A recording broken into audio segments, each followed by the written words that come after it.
Hello, it's me, Jared. I am back. Finally, it's been a long gap, and here we are on the last episode of this entire journey, which is crazy because I barely remember any of it. This is Janthopodcast, episode 7, and we are going to move very quickly into this one because we are looking at Book 6, The Eternal Worship, which is a very long, very powerful book, and it's something that is very important but difficult to cram into a short space of time, especially when you like to waffle as much as I do. So I'm going to try my best to condense this one. But before I do that, I wanted to say that at risk of putting this episode out of date, Janthopoyism is racing forward very quickly. At the time of recording this, the Indiegogo campaign has been opened, and you can pre-order the printed Bible, which obviously has all the written text, which has been available around the web in secret locations and otherwise, as well as an entire section which is shaping up to be like 30% of the book, which is Book X, the kind of mystical, esoteric side of Janthopoyism. So yeah, if you are interested in that, go to janthopoyism.com/Bible. Very easy to remember. janthopoyism.com/Bible, and contribute. It's really not that expensive. I did my research in comparison. Worldwide shipping for about, you can get it as cheap as £14, includes shipping, but there's lots of perks. And I'm happy to report that we've already smashed the minimum amount. I was trying to get £500 to hopefully cover the cost of 50 copies, but we were already way past that, so hooray! Anyway, so that was a waste of your time. Unless you're going to buy the thing, then it's super worthwhile. I'm going to now move on, and luckily I don't have to explain to you what Book 6 is, because it has a chapter which does that. So, Chapter 6.1, The Differences Between the Pencil Program and the Skew System. If you've just joined this podcast at this episode, that's ridiculous. You shouldn't do that. You should go back and start from the beginning. Otherwise, what's going to make sense? This is how chronological, sequential media works. You've got to start from the beginning. So, the last book, Book 5, was the External Worship, and that's called to dealing with the Skew System.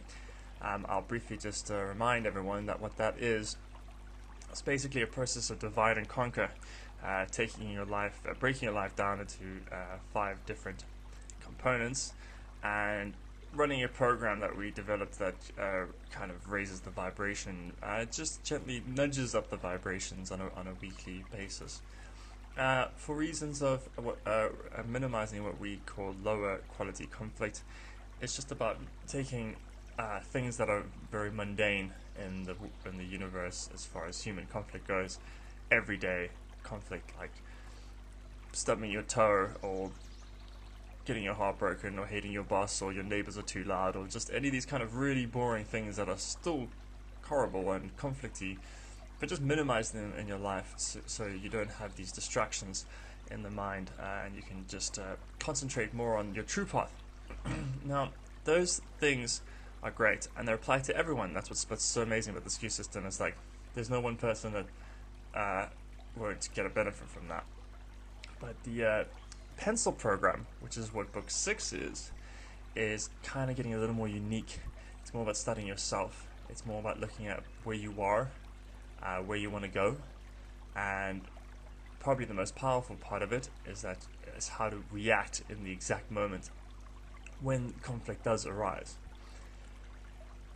We do this very unimaginatively by splitting your life into 3 sections: the past, the present, and the future. Wow, where did we come up with that? That's amazing. Have you ever heard of such a thing?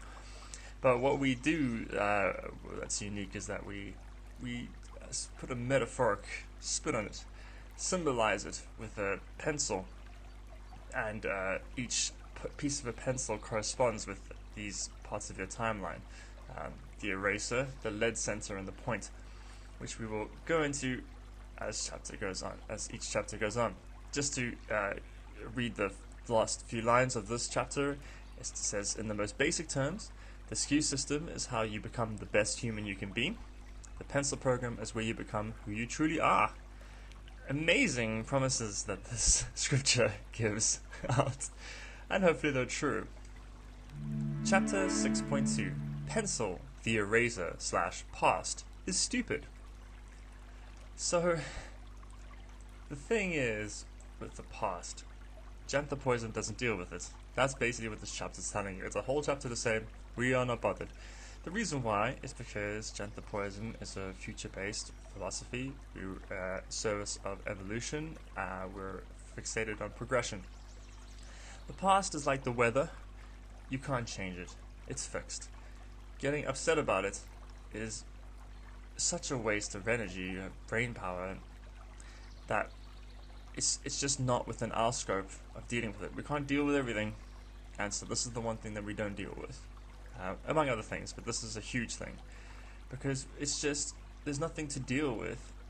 Like, we can't undo it, we can't go back in time, we can't change anything, so it's more just an acceptance, and even more than that, just almost like not giving it attention and focusing on moving forward at all times.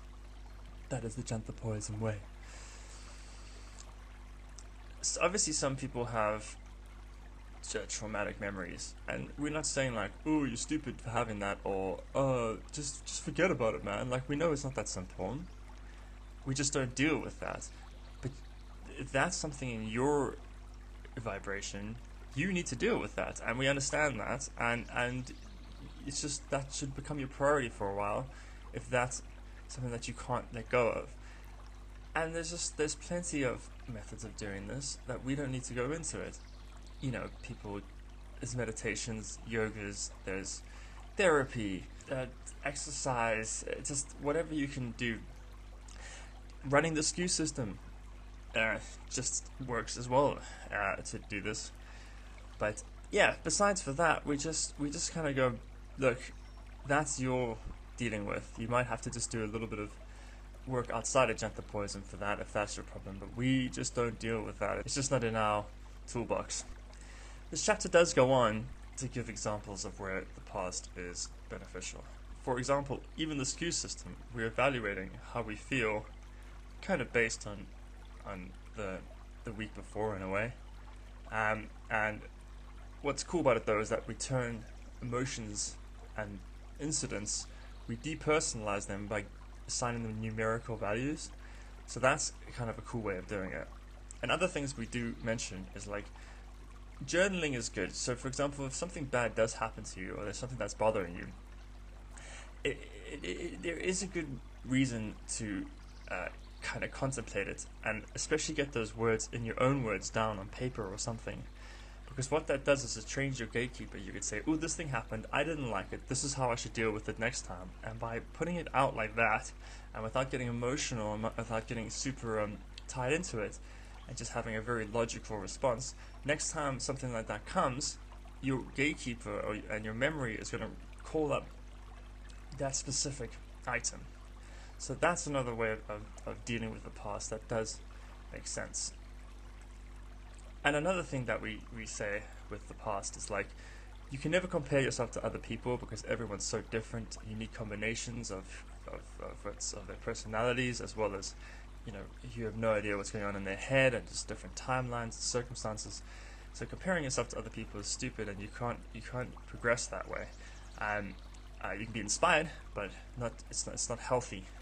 But what we do say is the best way to progress is by comparing yourself to your past self, and just constantly working on an improvement to your own character. And that is also past-based. But as you can see, these are very small examples, and they're kind of just like, oh, I guess there's that, and I guess there's this. But essentially what we're saying is like, look, that's not important. You can do without that stuff even.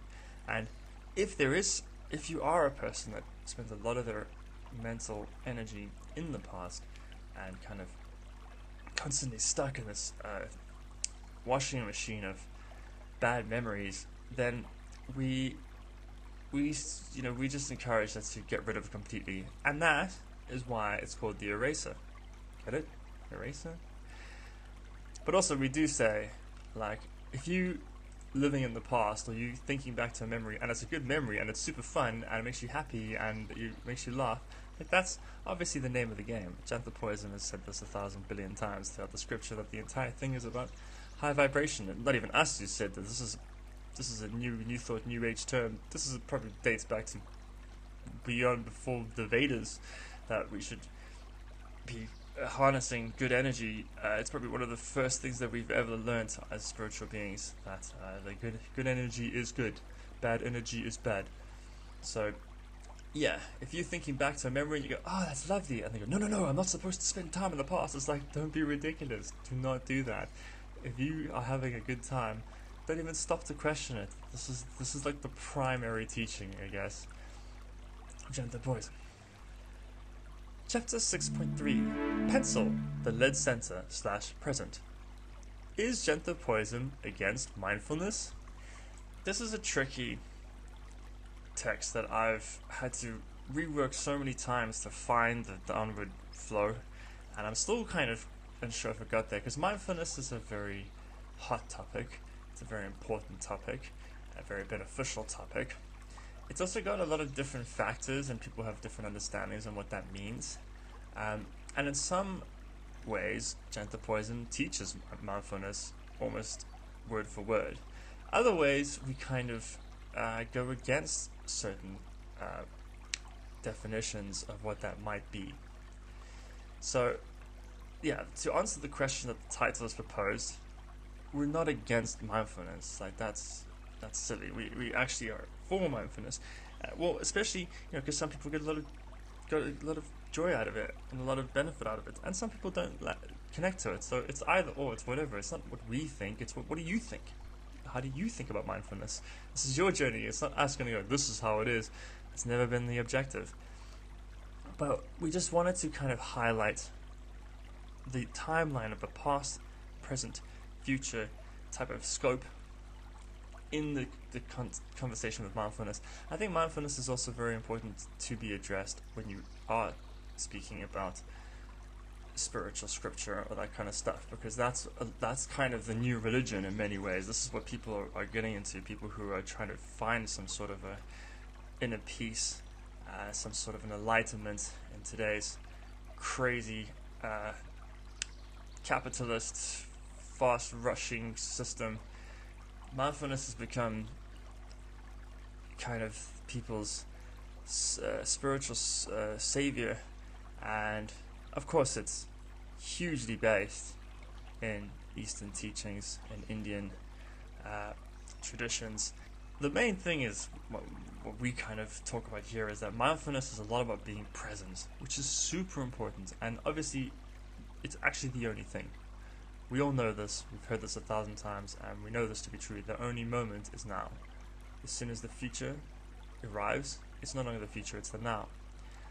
So when people speak about you have to be present and you have to be in the now, and the now is the only thing, that's 100% true, and Janthopodism is not like that's not true. And also mindfulness says stuff like, so don't spend time in the past. That's what we said. But what it also says is, and don't fantasize about the future. It's a futile, imaginary thing. And that's where we go, no. We disagree with that. We are future-based philosophy, and we are very much looking at everything, not from a stance of now. We're looking at a stance of, okay, what do I do now? How does it affect the future? That's how we take. It's still mindfulness if you think about it. It's still like putting your perception into the present moment, but it's evaluating it from like a future scope. So that's what we kind of gonna go through with these next following chapters.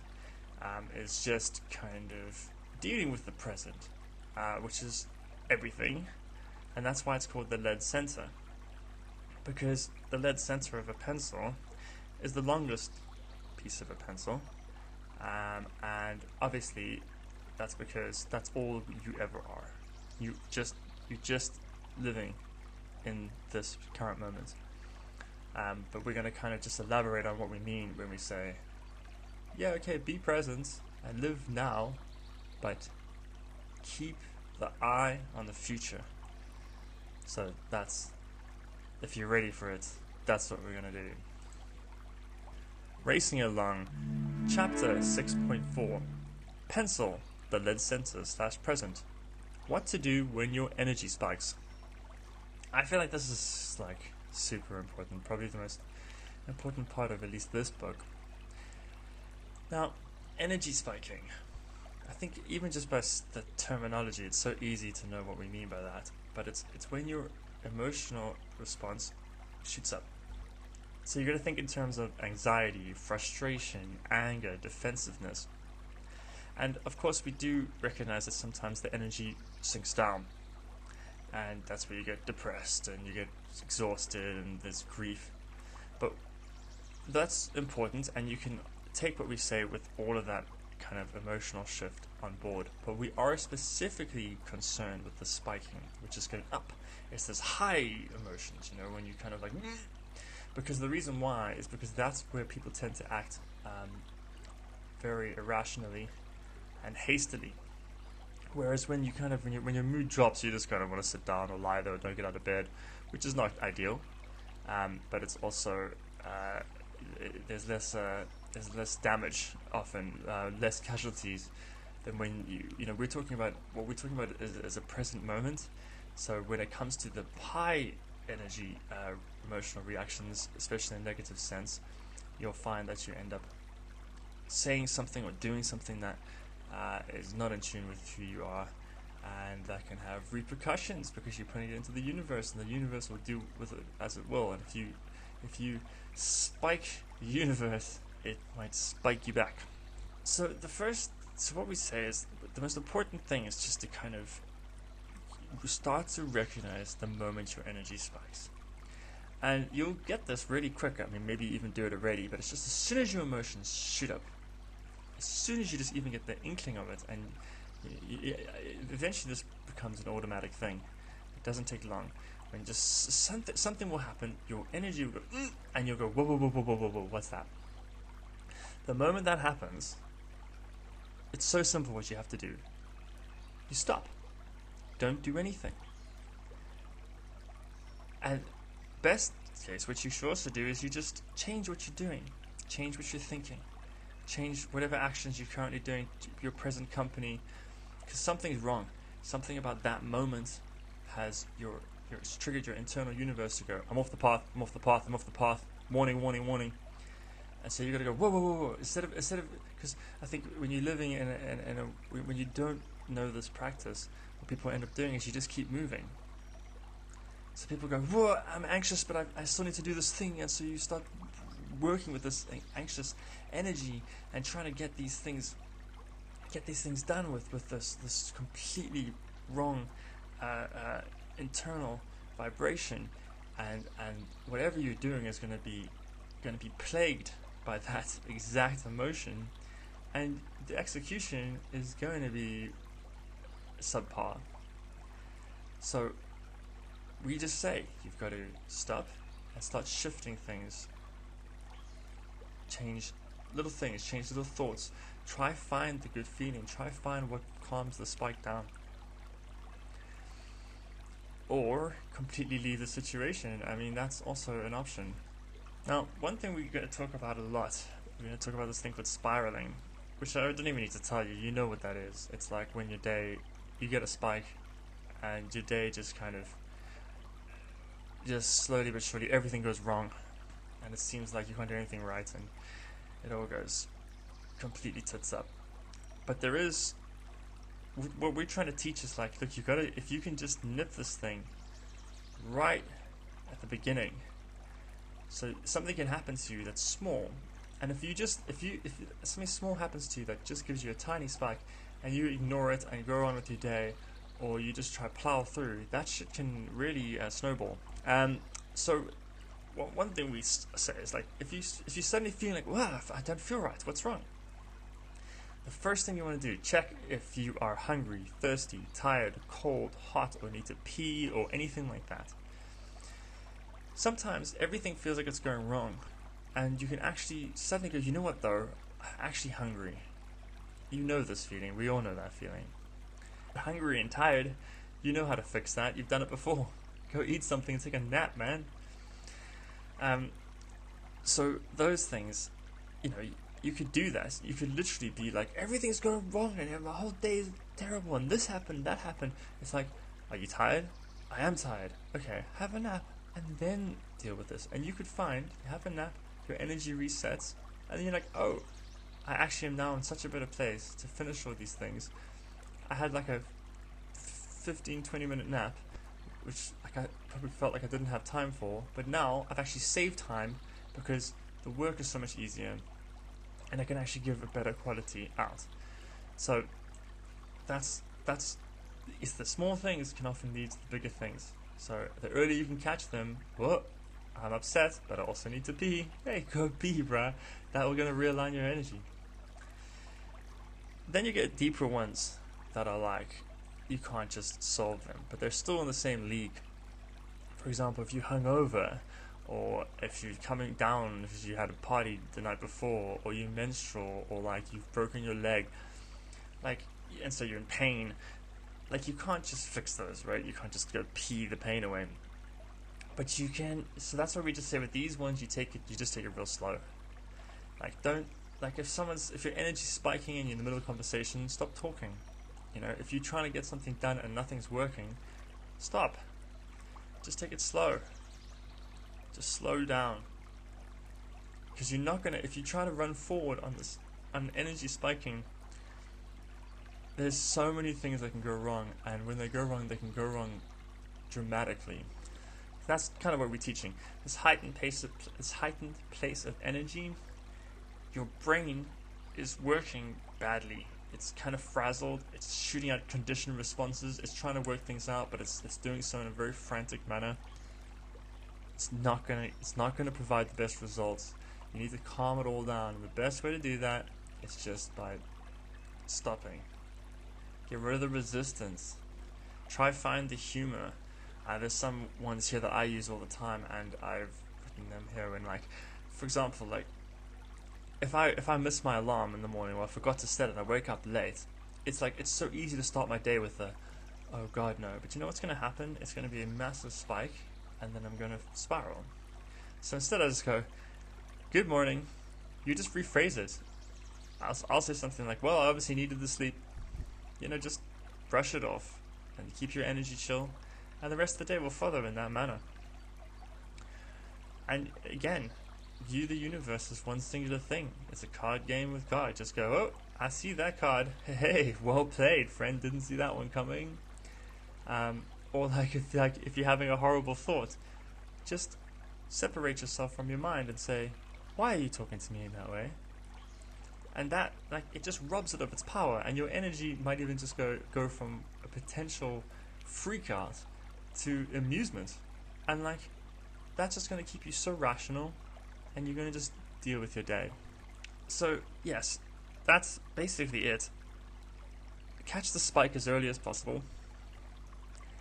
And sometimes you catch it way too late, and sometimes you're really spiraling, and you go, wait a minute, I've just noticed that my entire day, everything's gone wrong, until it's unmanageable. And unfortunately, if it's already been spiraling, then you've caught it later than you should have. But what you should do is, again, it's the same thing, just stop. Take a breather. This is written about everywhere. Just try find the next happy thought or a place of calm where you can just get that energy down, and then you can tackle it. And again, try piece it back to the initial thing. Sometimes I do this all the time. Sometimes I'm like, whoa, I've lost control of my energy. What's happening? And eventually I pace it back, you know what it was? I read a flippin' horrible article, and that's what did it. Or someone commented something on my status and it was negative, and that's actually that's what triggered this whole thing. And then from there, it's like, that's what did that, and then that's why that happened, and then that's why I said the wrong thing there because I was coming from the wrong place. And it just robs it of its energy because you analyze it instead of going, everything's fucked. It's like, that everything's not fucked. You've just gotta be logical about it. One of the best methods for this is seeking little wins. I have a story that's so good and it's just too long. I was in Rio de Janeiro. Everything was going wrong. I had a list of things to do and I just couldn't get them done. I mean, it was simple as finding dinner, and like I had to get like something printed, and I had to get my washing done, and my card wasn't working, and then slowly there was it was a huge spiral, and everything I did just hit brick wall. So if you find yourself in this position, all you got to do is this. You got to just get your energy back. So what you got to do, look over your to-do list and just pick the most easiest thing, the most straightforward thing. For me in that moment, I was like, you know what? One thing on my list was I needed to buy gum. So I said, I'm going to go find gum. And lo and behold, that was actually pretty easy. And once you do that, and you get like a little sense of achievement, there's going to be an emotional response. Like, okay, you got that done. And that's a tiny increment of improvement. And then you go, okay, what's the next thing I can and then you capitalize on this, and eventually you build up this energy. And then you can get the bigger things done. Don't try to get the bigger things done when you're flustered. Get the bigger things done when you're on a roll. And you can initiate the roll by rolling it yourself with tiny little actions. The simplest actions you've got. Clean your bedroom. That's a great one. Going to the shop and buying something, or like if you need to water your garden, go water your garden. These things are easy, dependable, and will get that motion going of just the train of good energy. This chapter goes on and on and on and on and on with some great stuff. Just methods and different strategies and programs. And I could go on, but I've decided it's probably best to just move on. But I do implore you to read it, because it gives you, just to give you a brief overview of other things, it talks about how to have like a go-to selection of media that if things are going wrong, you can always kind of break open the glass in case of emergency, like different media you can consume or thoughts you can like kind of anchor yourself to. It goes on about how egotism and how condescending behavior is the same as kind of a spike. How you're letting other people get this rise out of you, but also at the same time it's you who is being dominated by your ego. We talk about not reacting when you're intoxicated. We talk about the fight or flight mode and how that's important, but also not something that you have to worry about. Because a lot of people will say that, spiking energy is important in case like the threat's coming, and like we were teaching that like the threats hardly ever come, and if a threat does come, your brain will do the work. Don't worry. But yeah, most of all, it's just about practice, and it's about just tuning yourself in, and training yourself to pick up on that spike and learning to go slam on brakes immediately. That's essentially it. That's what we're saying. What to do when the energy spikes? Stop. Chapter 6.5. Pencil, the lead center / present. Keeping the mind clean. So this is just kind of the place where we dumped 2 additional ideas that didn't belong anywhere else. Because the whole thing about Janthopoyism, and from the beginning till now, it's about keeping the mind clean. When you look at something like the Skew system, it was all based on just getting rid of those average conflicts, the naggings in the mind, the kind of annoying, commonplace human issues that we all kind of face and have to deal with, and yet it's distractions. So we're trying to clear that from the mind. We also, just right now, we're talking about how to keep the energy spikes and drops from dominating the mind, and therefore keeping it rational and clear. So that's a lot of what we're talking about here. It's getting the mind to shh and then getting the energy to take control. So yeah, we have 2 bonus methods of doing that right here, and so I hope you enjoy them. The first is just actually about getting rid of everything in your memory, not long term, but short to intermediate term. And how you do that is basically just everything that comes to your mind and everything you have to do, don't keep it in your mind. Your brain is not built to like constantly be running all these programs. But if you get it out, you put it on a piece of paper or you put it on your phone, and you have a list of every thought. For me, and I think this is the best way, is just have one list that you just have on you at all times of the day. You have to just have it there at all times. As soon as anything comes to mind, you write it in. This is what I do. And then it's out. So your brain goes, so the universal energy goes, here's an idea. The brain goes, I've received the idea, and you go, got it, and you take it out the brain and put it on an external physical realm. And then your brain doesn't need to go, oh, I need to remember that thing. Oh, I need to remember that thing. I mean, all it needs to remember is check the list. Check the list. That's all your brain should ever be saying to you. You need to check the list. And even that you can get rid of. Because for me, and this is exactly what you should do, is once at the same time every day, spend 10 minutes going over that list and then delegating the contents into other places. Because then it becomes a habit. So it's, your brain is not even like check the list. It's like, no, I know at 5 p.m. or whatever, I check the list. It's checklist time. So the brain never has to even think or remember anything. It's never going, oh, you need milk, by the way. If it goes, I need milk, it has that thought once, and you put it on the list. And then it's like, it will not ask you to do the milk thing again. Your brain is clever. The brain knows when something's been taken care of.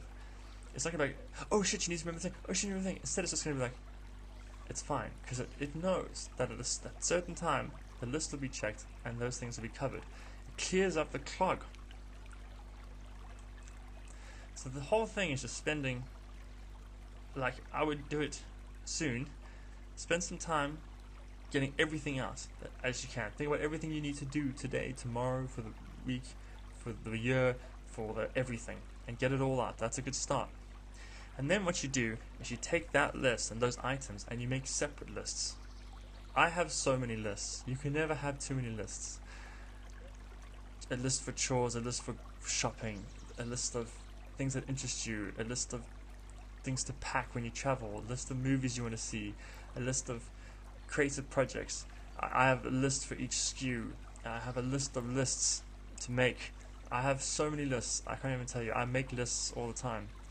And so then when it comes to note o'clock, when it's time to go over the notes, I take those things, some of them go on the calendar, some of them get done immediately, and some of them go on one of these lists.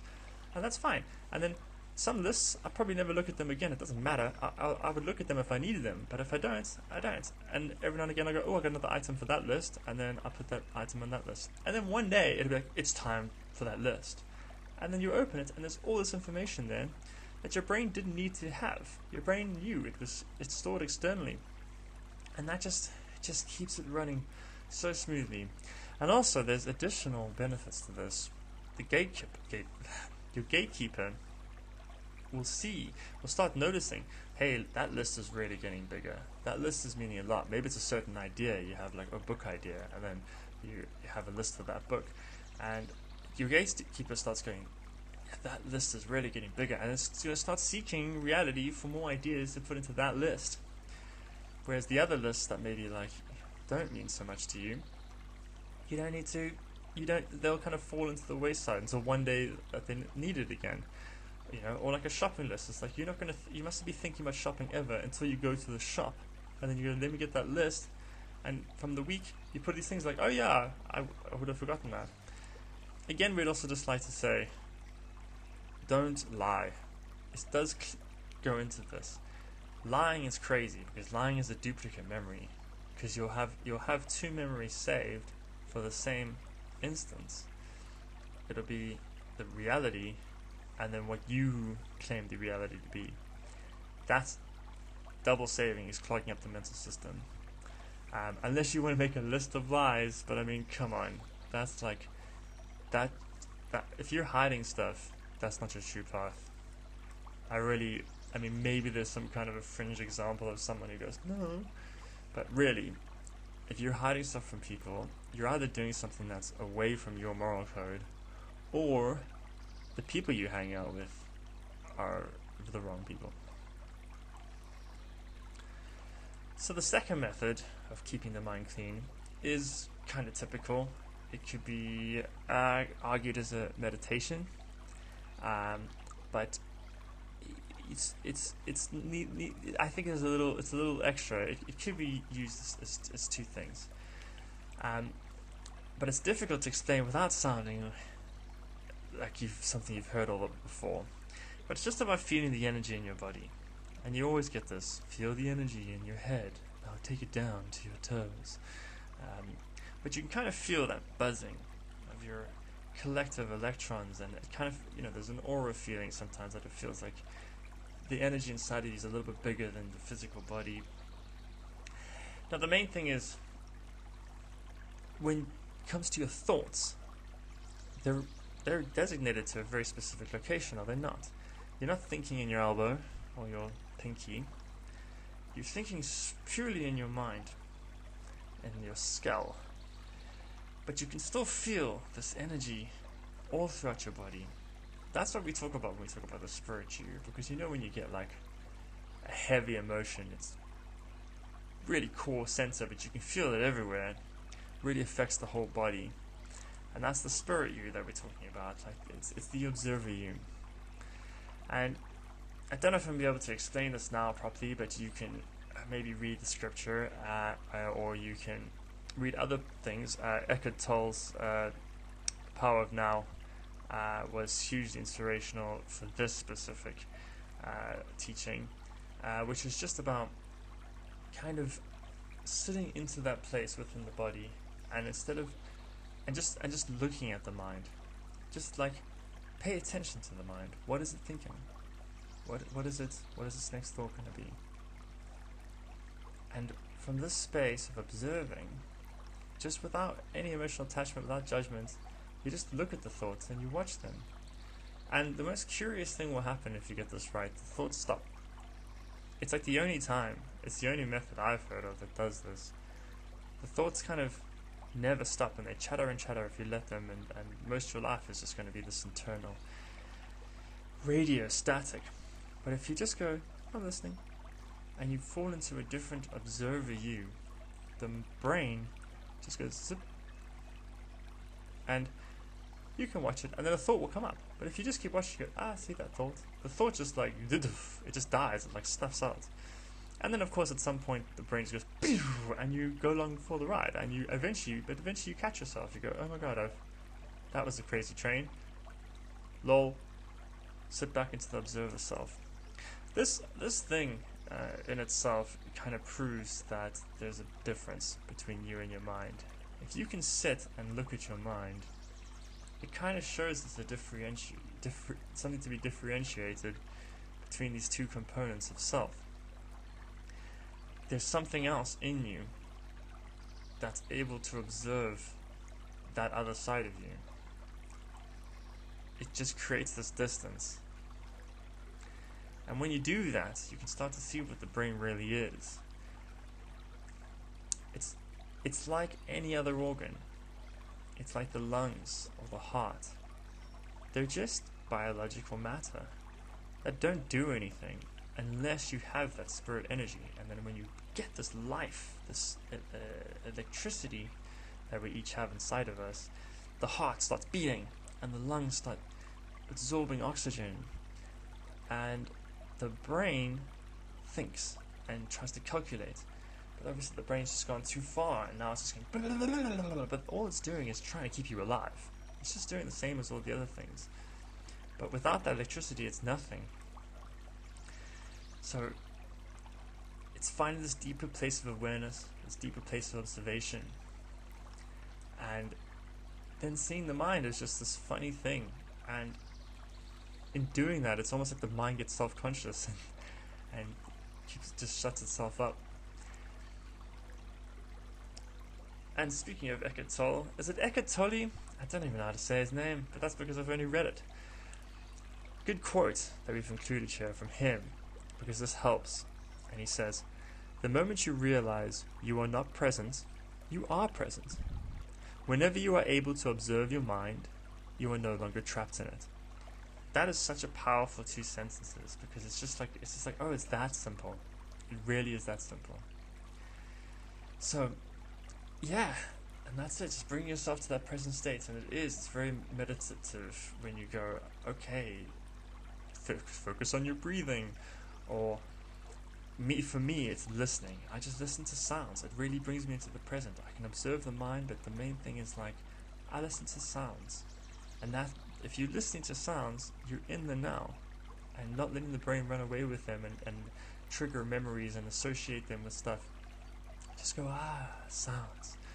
A lot of people talk about the pressure of gravity, or sometimes I think about the inside of my mouth. What does it taste like?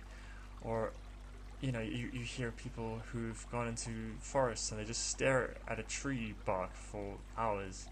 Like, these things bring you into the now and give your mind a break. That's mindfulness 101. I mean, that's the thing. Janthopoyism, mindfulness, link pinkies. And we just kind of recommend you do this every day, just for a couple of minutes even, but preferably longer. But just all that's about doing is, if you can just go, okay, let me just take this moment to observe the thoughts. Eventually you get good at it, and eventually, as soon as stuff starts getting crazy and you get a spike, you can just go, hey, observe the brain, and just automatically go, and from that perspective, you can then kind of move forward without the frantic craziness of mental blabber. And yeah, when you kind of get into this and start seeing the brain as this, you can start looking at other people and say, well, look at them, like, freaking out. And you can start looking at them from that non-judgment as well. Because someone will come up to you and be like, start shouting at you. And you can go like, internally you can go, that brain is freaking out. That's not the person, that's not their observer. That's their brain just shooting conditions, and it's making me spike, and it's making me want to react, and it makes my brain want to bark back at their brain. But if you can just get in that, like, no, I think I'm just going to walk away from that, and because that's going to ruin my day, that's when you're becoming a true Jantho Zen master. And also, like, I just want to quickly say, we talk about the meaning of your life, your true path and all that. That's one of the most powerful things, because that's an automatic groove in the mind where you're like, you know what I love thinking about? I love thinking about knitting, or whatever your passion is. And you can, as soon as you go, oh, I hate this thing, it's like, yeah, okay, I recognize that, and then let's think about knitting though instead. You can always just find that groove. Chapter 6.6 Pencil, the lead center / present. Nirvana, Janthopoyism edition. So, Nirvana, hey? Nirvana, when you look at the skews, Nirvana is obviously associated with the spirit skew. And some people are hugely spiritual, would be their strongest link. That's what they love the most. That's what they gravitate towards. And so Nirvana, ultimate Nirvana, of like reaching some sort of an Zen enlightenment, and everything makes sense. And then, depending on what you believe, you can reincarnate flying off the karma wheel and merging with the universe. Hey, that's lovely, and if that's what resonates with you, pursue it. But it doesn't resonate with everyone. Some people are not that way inclined. That's what Janthopoyism is all about, isn't it? It's all about the 5 skews and a balance. It's all fine, Buddhism actually taught this, was that enlightenment is not found in excessiveness, but it's also not found in like complete starvation. That's what Buddha kind of experimented with.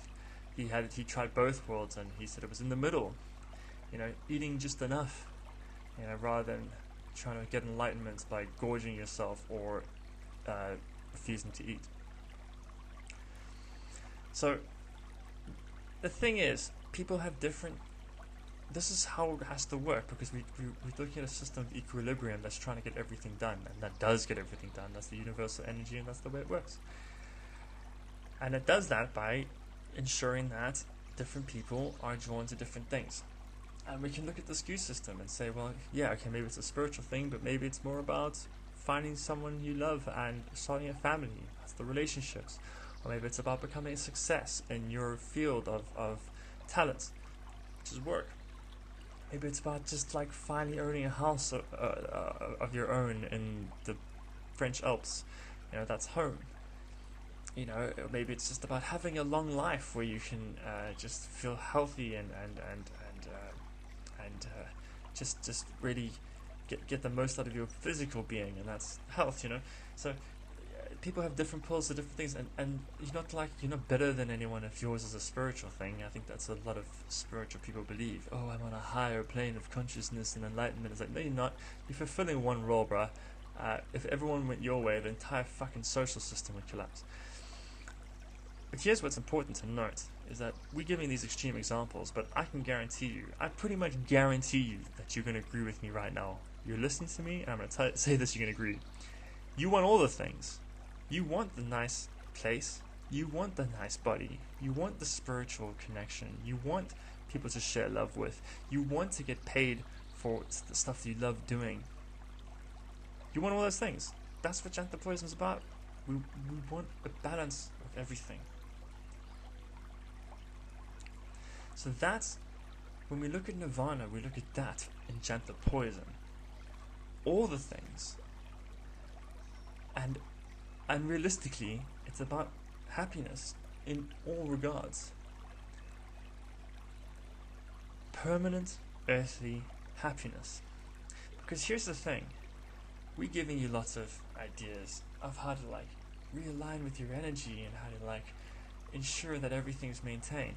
But truly, what we're saying is, if you're loving your life and you're super happy, it doesn't really matter everything else. That means you're on the path. You're worshipping correctly. You're flowing as you should, as you were meant to. That's what happiness is. It's what joy is. Joy is the Buddhism. It's all there. That's what we're talking about. That's when you're doing it right. You need to stop and think, am I doing this right? It's like, dude, if you're having a good time and you're loving life and you're happy, you're there. That's what we're talking about Nirvana. And keep in mind, when does this happen? In the now only.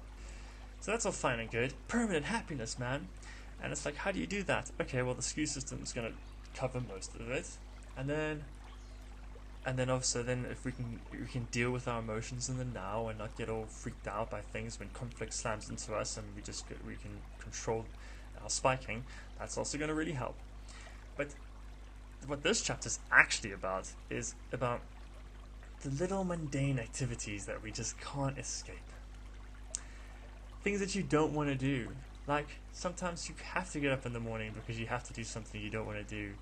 Sometimes there is a job that your boss has asked you to do and you don't want to do it. Sometimes you have to go to the shop because you've run out of food. Or sometimes, you have to fill out your tax return. These external tasks that are like, this isn't fun, and this isn't joy, and this doesn't bring me happiness in the present. So according to Janthopoyism, I shouldn't do them. But we know that's not right, because Janthopoyism is a future-based philosophy. So if you're like, oh, you know what, I'm just not gonna do that thing. It's like, then further down the road, it's gonna get even worse. So it's like, no, you have to do the thing, because it's gonna bring you joy later. It's gonna bring you relief later. So ignoring it is gonna be the opposite of that. So, that's tricky. Because how are you supposed to be happy all the time? How are you supposed to enjoy the present moment when you got to do something you don't want to do? And I'm going to tell you, and you're going to go, duh. It's just to make it fun. You have to make everything fun. And honestly, just by approaching it from that perspective initially, just be like, okay, I got to make that fun. That's the priority. Getting the job done is actually secondary. Making sure that I enjoy doing the job. That is when you win. So, how do you do that? The thing is, there's so many different tasks we could be talking about here, assigned to so many different personalities. giving you the answer is kind of impossible, but only you know. But the main thing is, if you hate something, it's telling you what you do like. It's saying, I don't like this because I like this. This is the absence of the other thing. So instead of going, I hate this, go, but I do like the opposite, and you can kind of like cultivate the enjoyment to drown out the displeasure. I'll give you some examples straight from the scripture here. These are examples that I use. So, like for example, say you have to do something, you have to write an email or whatever it is. Like, do it in the sun, or like, go get like a bag of like almonds, and eat the almonds while you do it, and you go, I'm enjoying this album. Put on your favorite album. Put on your favorite album and eat your favorite almonds. And then it's like, I really like this song and these almonds. And while it's going on, I'll just shoot off that email. If it's a big project, why not get a friend to come over? And even if they work on something different, you could be there and just enjoy the company and up the relationship skew. Think about how we get children to do things like make your bed and I'll give you a star, and make it colourful with stickers and coloured pens and charts. Reward systems are great, and I know a lot of people who get a lot out of that. It's like, okay, look, I don't want to do this thing, but if I just do this much, then I'm gonna allow myself to watch an episode of this thing. It just gives you the energy shifts. You can feel it. And that's also why to-do lists are so good, and we all know this, because to-do lists give you that, like, it's addictive of going, I'm going to tick that off, and tick that off, and tick that off, and you get the feeling accomplishment. It's amazing. And see these little things. The assignment is actually secondary to like, I'm going to gamify it, and just make it really enjoyment out of it. Another thing that we go into is like the 10-minute a day thing, like 10-15 minutes a day. If you can start something early enough, if you have a big assignment and you can start it like a year in advance, if you do 10 minutes a day, you're looking at like 5 hours a month, so that's like a lot. I was trying to do some maths in my head and I realized I was going to embarrass myself. But tax returns is a good example. I do this. If I have to do a tax return, I'll just start really early and I'll do and I don't want to do it. But if I go, okay, at 7 p.m. every day, I'll do 5 minutes. And sometimes I'll open and be like, I don't know what's going on. And I'll try to find out, and I go 5 minutes up, it's done. And then the next day, I'll open it again, I'll be like, oh yeah, I didn't think of this, and you'll get a bit done. And eventually, because you actually have this schedule, it becomes a routine. So you don't go like, I have to do that thing. It's like, 7 o'clock, 5 minutes. It becomes, you need no willpower, because it's just integrated into your system. And then what eventually happens? Eventually, you're like, I'm done. Maybe it took months, but I'm way ahead of schedule because it was only due at the end of the year. And you're like, okay, and then you get that feeling of like, I did it! And that's what we're talking about, that future-based, like, oh my god, what a relief, and that's done, I don't have to worry about that. And when your friends are all panicking because they need to do a tax return, be like, I did it months ago with 5 minutes of flipping day. You see what we did there? Something that's really stuck to us with the Hindu scripture again is that they believe that work and everything you do is worship. And that's it, we're talking about that. Everything you do is worship. So do it to the best of your ability. Don't do it for yourself. Don't do it for anyone else. You do it for like the universe. You want to put out the best output that you possibly can. And what we're teaching here is how to do this to the best of your ability is to make it fun. Because when you do have fun, the job will come out better. When you don't like what you're doing, the end product is you're gonna always feel the energy that was with that. You can see the strain. Sometimes you can see it in other people's work too. There's nothing particularly wrong with it, but you can see that there was just no inspiration and that they were squeezing their teeth for blood just to get the thing done. But when someone's had a great time finishing a project, whatever it might be a flippin' brochure or like instructions for a VCR, and like you can tell when someone's had a good time writing it, because the words are flowing and there's a certain maybe a certain essence of humor. Even if it's not funny, you can see there's a bounce in what they've written. Whereas when it's mechanical, man, you can smell it.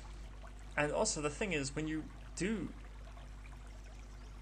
start enjoying something, then you get and you do it more, you get better at it. And when you get better at something, you enjoy it even more. It's like a self-sustaining, self-feeding cycle. That even when you really hate something, you can make it fun, and in doing so, enjoy the process, and then in doing that, do a better result, get better at doing the thing, and eventually you get so good at doing it, you're the best. And then you're actually like, I'm so good at this. This is actually quite fun, because when I do it, I just go, and other people go, look at this guy. He's brilliant. And then you can teach them, and it just becomes this thing that once was like, just so mediocre, becomes super exciting. Just want to end here with a quick thing, which is super important. And it ties into all the thing about like the now and like joy and pleasure. It's that people kind of, this is where, it kind of gets tricky, when like, live for the now and be in the now and do what makes you happy. Like, what if you're a drug addict? I think, okay, I'll take drugs.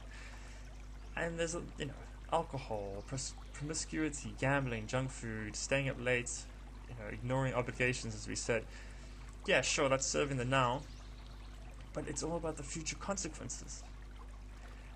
And Janthopoyism, don't know if I've told you this, Janthopoyism is a future-based philosophy, so you've got to think about everything from that future-based. If you want this Janthopoyism understanding of sustained happiness, you have to take in the context of a few steps ahead. If something's going to make you miserable later, obviously that's wrong. So you got to go, okay, this thing here, do I do it? It's going to make me happy now, but it's going to really mess up my future. What do you think the answer is? Ask yourself, will you regret doing it? Then don't do it. Ask yourself, will you regret not doing it? Then do it. Chapter 6.7. Pencil, the point/future. The actual point. Wow, okay, so we're coming to the real thing. The real thing. I love the word point, because obviously the pencil is point, but now it's like the point. So clever. So just remember that life, universal energy, is divinity, and it's all about progression. And so the point of Janthopoyism, as we know, is to assist evolution by providing fresh data, by experiencing stuff that excites us, that's in tune with our emotions. There's also like not mundane. It's fresh stuff. Everything you provide will be fresh because your brain is that unique, but it needs to be fresh for you. You need to be like, wow, I've never seen that before, I've never thought that before, I've never experienced that before. That's when and especially when you go, this is amazing, that's when it's like peak providing data. Now, this is great. Like, so Janthopoyism, there's 3 methods of providing this data, as we've discussed. And we're going to go through them now quickly. The first one we've actually done, we've already covered in book 4, which was a lot about your connection with other people and how everybody's evolutionary path is totally valid, irrespective of what it is, because all of it's the same thing. It's just the universe experiencing itself. We compartmentalize it and put individuals in certain positions of responsibility, but remember, this is just one big thing. You've got your own little bit, and that's what you're concerned with. The rest of it, don't separate it. Look at it as one giant picture. And the point is to stay out of its way. Let people do their own things. Let differences of opinions thrive. The contradictory ideas that provide this conflict, that feeds down the greatest information and speeds up this process of evolution. Just find it beautiful that people don't agree with you, and that there's this huge disparity of extremely important topics. It's essential that we disagree.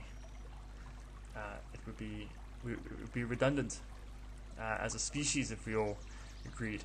it feels like that's not true. It feels like, oh, we would all get along and harmonize and move forward in unity. It's like, you wouldn't, It's like if you were super, super happy and everything was going your way, and everything was just perfect, you would just sit there and you wouldn't contribute. And, one of the theories is that once you stop contributing is when you die. And as a species, that's to an extinction. So, we're saying be yourself, be loud about yourself, be proud, and the right people will hear you and the right people will join you, and then the wrong people, don't worry about them. Your path is not their path, and their path is just fine. The second method is book 5. Wow, have we mentioned the Skew system? But it's just that's super important, because that was just about getting your circumstances up to scratch and making sure that your immediate outside environment is not distracting you, that low quality conflict is not hindering you finding that downward flow of your main true path, and just getting rid of nagging distractions. So, and we also covered that a bit earlier on about keeping the mind clean. So it's just about keeping thoughts flowing so you can receive those instructions and really pay attention to the emotions that resonate the best, without just worrying about silly little things that have developed in our general day-to-day. But then the final method is what these future pencil chapters are about, and that's about the true path. We've been talking about true path from the beginning, and quite fittingly, at the very end of the scripture, we're focusing on it. And the whole thing really is about, it's not about who you are, it's about who you want to be. And that's why another thing, we get a lot of these kind of hippie, new age ideas that go, just be yourself and accept yourself as who you are. And it's maybe don't do that, because maybe you're not great right now, or maybe you're a bit lazy. And it's, when we used to have this yoga instructor, you are enough. It's you don't know the first damn thing about me. How do you know I'm enough? And second of all, I've just flippin' started. You don't know that I'm don't be enough. Don't be enough. You need to be I understand the kind of finding peace inside of yourself, but we're talking about not stagnating here. We're talking about experiencing life to the fullest of capacity, to constantly be attempting to expand your knowledge and grow as a person. Don't ever get comfortable with you know what, I'm alright, I'm okay, I'm there. It's nah, you should never be there. There's always other places to go and experience. And by focusing on who you want to be rather than who you are, it's going to give you direction, and it's going to give you inspire you to move, and it's going to show you what parts of yourself aren't currently vibrating with that person who you're hoping to be. And by facing that direction, you will slowly make your way towards it, and then you'll be a whole different person, a better person, who was better than who you are. We say here, don't be yourself, be better than that. And that's true for everyone. I mean, even if you think you're flipping brilliant, be even better. That's what you should. Today, be better than you were yesterday. That also sounds like a fucking fortune cookie, sorry. This chapter goes into a very complex area, and I'm not even sure if I want to go too much into it, but it's just about shedding labels. And people talk about that, oh, I don't like labels. And then they'll go, I don't like labels, but I'm a Buddhist, I'm a lefty Buddhist, feminist, vegan, who is also a creative writer, bisexual, middle class clown. And it's you don't believe in labels? What did you just do? And we understand that it's really exciting when you find a thing. Pantheism is a good example. When I found pantheism, I was hoo-ha. But it was then that led to Janthopoyism. It's about going, hey, here's a whole new level, and I can climb on top of it, find my place in it, find people who agree with that, but don't be like, I'm this now. This is what I am. This is how I define myself. When it's like, oh, tell me something about yourself. And you say, well, I am a vegetarian. It's like, okay, so you actually defined yourself by that? That's become what you are? These are labels that have predefined ideas, and you're putting pieces of your personality into a box when it should just be a field. And sure, there's components that overlap with other people's things, and they've been giving these names. And if someone says to you, are you a vegetarian? You say yes. It's easier. It keeps the conversation moving. Instead of getting complicated, well, I don't like labels, it's like, oh, no. But yeah, I'm a vegetarian. Fine. But if someone says, who are you? You say, well, I'm a vegetarian. It's like, no, why would you do that? That actually traps you, and you can get quite stuck. Janthopoyism is about progression, evolution, moving forward. So we like it more if you take these things, but then try to take it to the next level. Some people do this. Some people are really weird, and obviously we only hear about the weirdest of the weirdest people, like people who fall in love with a tree, or they marry a Barbie doll or something. Like, that's a little bit crazy, but we dig the progressive side of it, of just being like, because everyone has that. If you refuse to be defined by these specific things, you can kind of free yourself to really explore, because that could be, instead of being like, okay, no, I'm a gay man now. It's like, well, why don't you use that to kind of explore even further? Like, why does it have to end there? See what else, that could be a stepping stone towards opening up other areas of sexuality, or it can go with anything. Just don't use that to define yourself. Even if it's like you have that moment of like, wow, I found my people, and wow, this really is congruent with who I am. That's great, but don't stop there. Use it to evolve. Don't use it to get comfortable, is what we're saying. Where this gets even trickier is when people start using medical diagnosis. This is a really difficult one, because obviously there is some advantage to finding where minds overlap, where biological, the matter of biological brain, we've all developed separately, and God knows how separately our minds are functioning, but there's still like key elements that cross over, and of course there are certain conditions what we've been able to label by finding common denominators.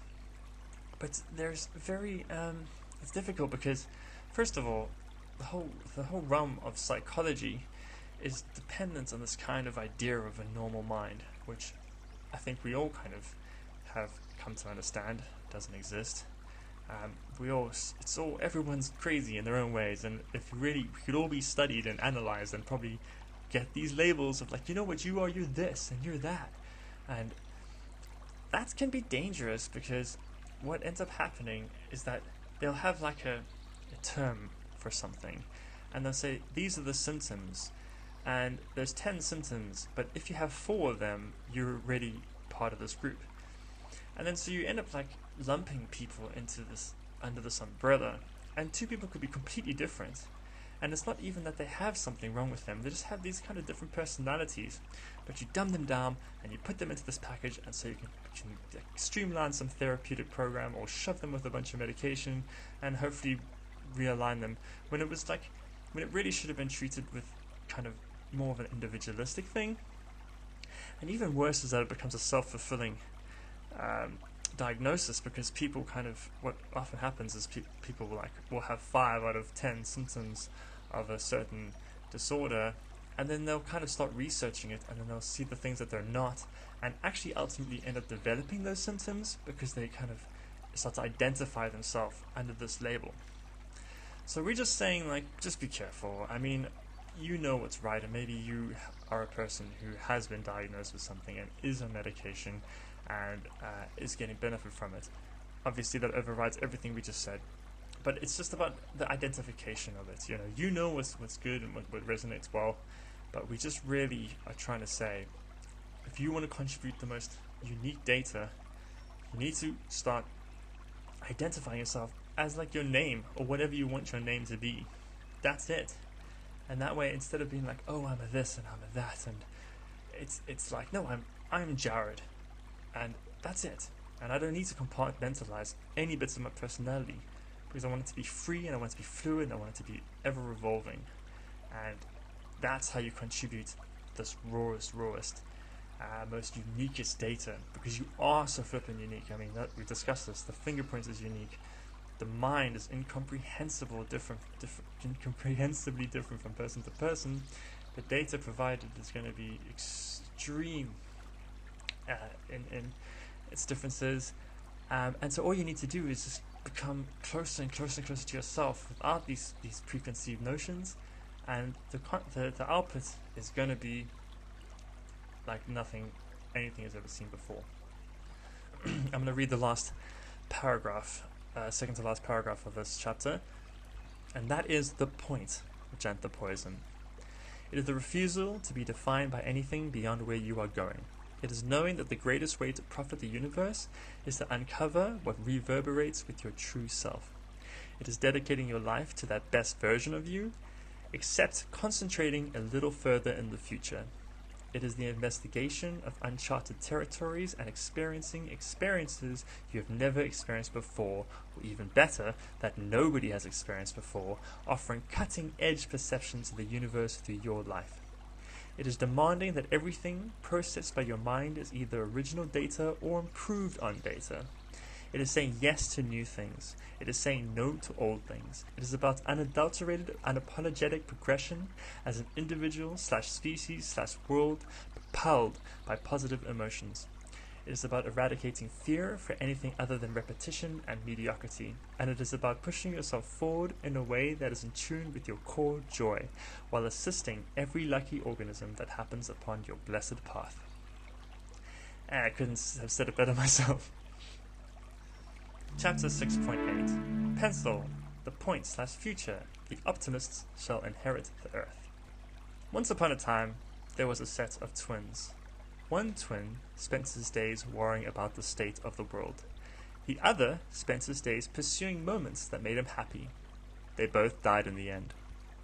That's a Janthopoism proverb. A Janthoproverb. So, now we're looking at the future as an actual concept. And the difference between the future and the past and the present is that the future doesn't exist, it has never existed, and it will never exist. The entire future is a fantasy. When you think about the future, it's completely in the mind. As soon as it becomes the present, it's the present, and then in the past, it's a fixed thing. We don't dwell on the past because it's utterly unchangeable. But the future is the opposite. It's whatever you want it to be. And you can influence it now, and the potential is infinite. So, here's the thing. When people get worried about the future and they go, oh, I'm so nervous about this thing, and I'm scared of the future, and this and that, it's your imagination, and you're indulging it. So, it's quite crazy when people are inventing imaginary fictional stories to freak themselves out. They're fabricating a reality that's like flippin' scary, but it doesn't even exist. And it's like, why are you doing that? So that's why Janthopoism is super important, is that optimism is an absolute requirement. And pessimism is blasphemy. And we're going to tell you why right now. Now, as we spoke about before, the things you concentrate on in your life is the things that your gatekeeper or your reticular activating system eventually seeks out, confirmation bias, and you'll see more of it in your reality, and it'll start just not even accepting things that are contradictory to it. So a lot of what Janthopoism was in book 3 was about learning that that's the case, and then intentionally designing your reality. Now this works in a future base as well. If you're imagining things going amazingly well, and you continue to do this, eventually your mind is going to start seeking confirmation or trying to align itself with paths that will validate this idea. This is what happens with both. Even if you're a pessimist, you're looking for things to go wrong, and it doesn't matter which one you are, pessimist, optimist, you'll find it. Your suspicions will be confirmed, because even if two people have exact same day, the optimist will say that was a great day, and the pessimist like that was the worst day. Both of them be like, that's exactly what I thought it would be. But that's why we say, once you realize this, that it's actually a complete fantasy that you're making up by predicting the future, you're just having a mental wank. So once you realize this, it's like, just make it happy. Just tell yourself a happy story. Why the flip not? It's not lying to yourself, because it doesn't exist. You're telling yourself a story. It's not lying. A positive prediction is not a lie. Maintaining hope for the best case scenario is not a lie. Confidence in your success is not a lie. How can you lie when it doesn't exist? It's just about positive focus. So here's the thing. Life goes on and things will happen. Sometimes things go your way. Sometimes things don't go your way. Welcome to the real world, jackass. It's about conflict, That's what we're talking about.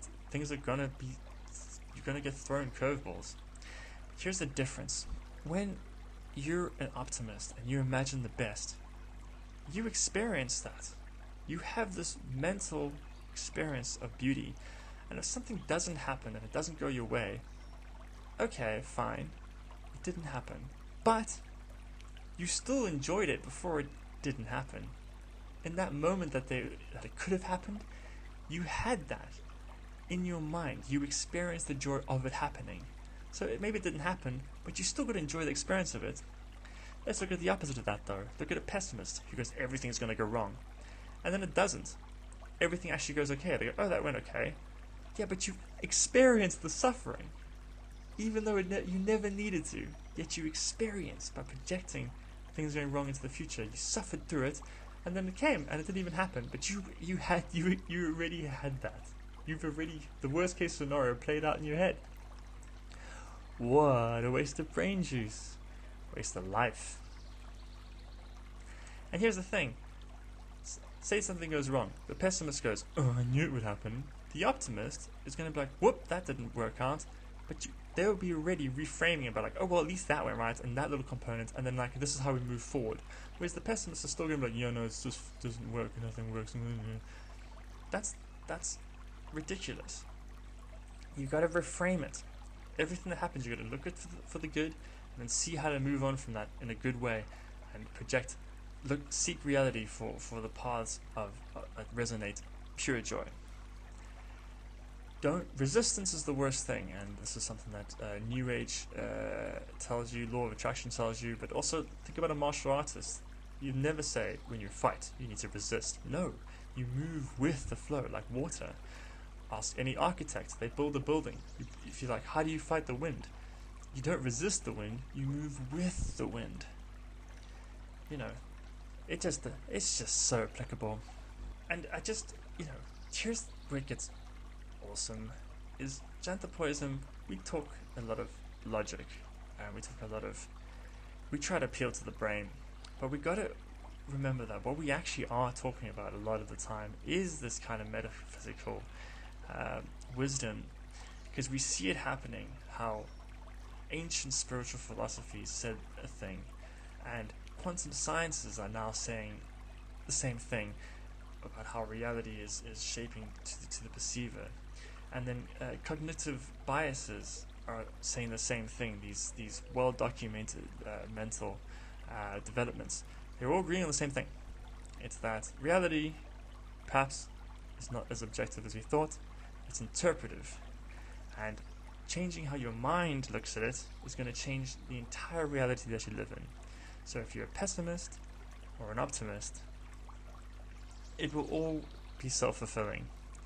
And so once you learn this, once you really grasp this, it's about saying, I'm in control. Why would I choose suffering? Why?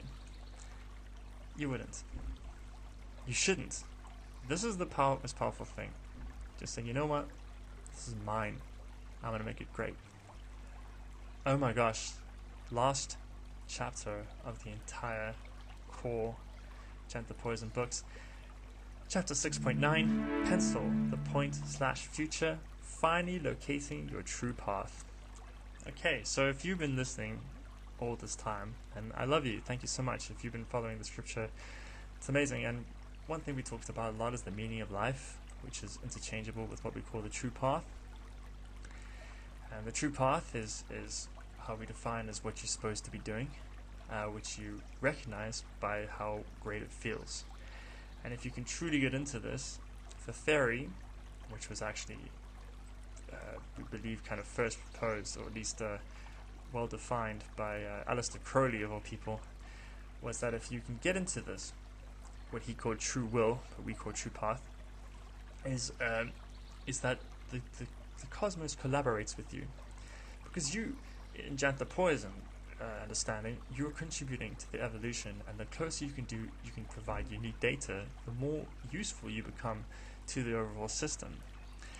So if you find what it is that you're best at, and you're doing this in a way that's like totally pure to yourself, it's in the universe's best interest to ensure that you move fast. And so the theory is that it will remove obstacles and throw high quality conflicts in your way, things that only you can solve, rather than giving you kind of very mundane conflict that it learns a bit from. It'll give you really unique stuff that you will actually really enjoy solving, because you're in that flow of what you're supposed to be doing. Now, some of you know what your true path is. Perhaps you're already on it. Some of you think you know what it is, but you're unsure. Some of you have no idea. So and it's just so tricky because it's so individualistic. And so as much as we can try galvanize a meaning of life out of you, I'm unsure if it's one size fits all kind of thing, but this is what this chapter is about. So, remember Nirvana? We spoke about how permanent happiness is like kind of the main objective. Super cool, but we all know that's impossible. As is the system of conflict. It's going to throw things your way that's going to upset your energy. It's pretty difficult to be in control of that. But one thing you can do, this is so achievable, is excitement as an emotion. Future-based excitement. Always making sure that there's something on the horizon that makes you super excited, and knowing that when you get there, it's a healthy excitement, and you're going to be excited what comes after that too. You're on the true path. So that's one way of doing it. Just what excites you, and make sure you have something in the not so distant future that you can always look forward to and tap into that excitement. And that's one way of uncovering kind of an entry points into the true path. Another way that we like to do this is it's a question. We ask you, what would you do if money was not a restriction? If you won the lottery, what would you do? The answer that you give me is now what you have to do without winning the lottery, which is easy. It's easier than you think. Try to work out how to do it without all the money in the world, because that's what you're supposed to be doing. That is your primary objective. As soon as that resource is abundant, what you would do is way in tune with your true path. And also, you're living your true path. If you did win the lotto and you wouldn't change much, that's when it's like you're there. And like money is one thing. Think about everything else. Think that you have the love of your life, or like various loves of your life. You have a company of people that do whatever you want. You have luxurious places to live wherever in the world you want to. You're in tip-top shape. Imagine you have all of that. What would you want then? And that sometimes will break you out of this kind of idea of like, I'll be happy once I get this amount of money, or I'll be happy once I find this person. No. Pretend you have that, because I'll show you'll still want more stuff. So pretend you already have that. I think generally people will start finding that they want more a spiritual connection, but that's just my thought. But anyway, these are just thought experiments. This is how we're just trying to unlodge something. Here's another one. When you die and you have your funeral, what would you like people to say about you?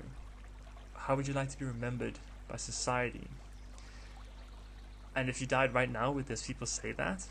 And if not, then that's what you need to work on. You need to be putting out the energy and putting out in the time that when you do die, people will be saying these things that you want them to say about you at your funeral. That's from the 7 Habits of Highly Effective People by Stephen R. Covey. It's such a good book. I really do recommend it. Here's another one. So imagine a time traveler arrives at your door from the future, and they say, listen, it's you from the future, and it says, you don't accomplish your goals. You don't do it. All the dreams that you have now don't come true. If someone said that to you, what would you change right now? Would you give up?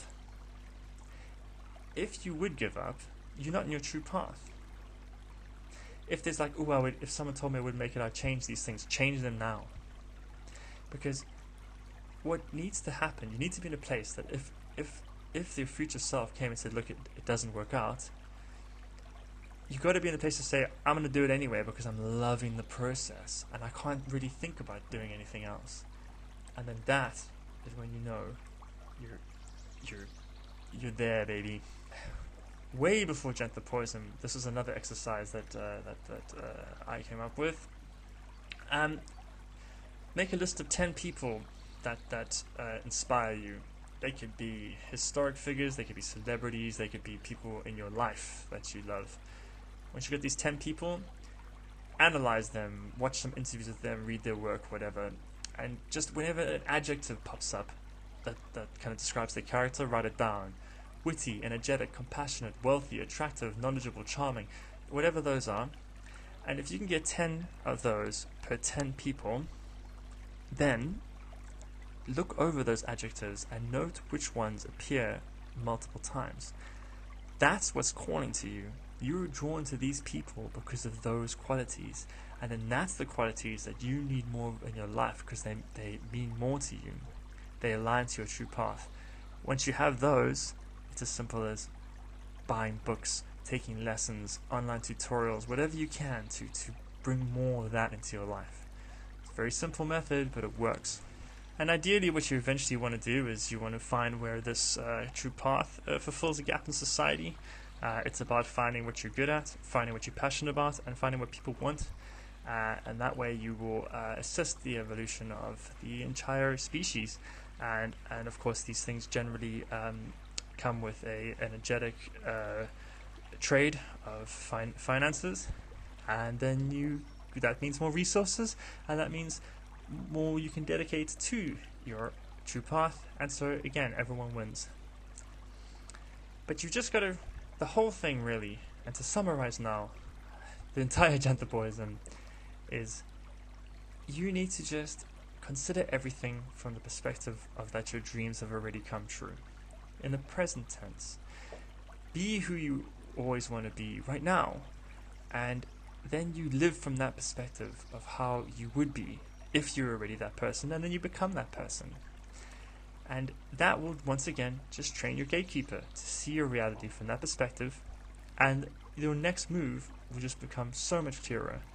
And then eventually you're in your true path and you're rushing down it, and it's absolute joy, and it's so tailored for you that like no one would even be interested. There's no competition, there's not even a thought of competitions, because it's so in tune to you that you just feel in complete harmony with your life.